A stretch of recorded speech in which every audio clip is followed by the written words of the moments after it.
Hello, I am Dr. Rajat Khandari, an MD dermatologist from New Delhi. So, stress is the dumping ground for many things, as we all know. But when we talk about hair fall, stress could be physical or it could be mental stress. Now, while mental stress is an obvious factor, whenever we have stress, there could be hair fall.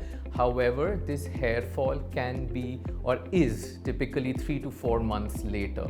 Why? Because it takes once the body undergoes any sort of stress, the hair also perceives that stress, but the hair takes about 3 to 4 months to travel from a growing phase to a falling phase, from anagen, the growing phase, to telogen, the falling phase.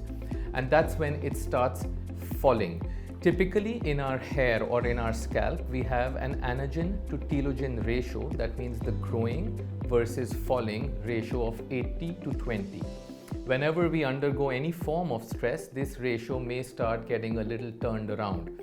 So when it's mental stress, be it your exams, be it a family issue, be it a death in the family or any grief, maybe 3 to 4 months later, you might experience immense hair fall. Or you could experience a physical issue. And the most common example for this is postpartum or post-pregnancy hair fall. Once the lady undergoes a pregnancy, after her pregnancy, she experiences immense fall, and that is the most common example of stress-induced hair fall. So that is one, and of course, as we mentioned earlier, fever-induced. So once you have fever, 3 to 4 months later, you will experience an immense and alarming hair fall. And your fever might be mild, but your hair fall might be severe. So if you have any further concerns, questions or queries, I would urge you to visit your dermatologist and seek the right advice.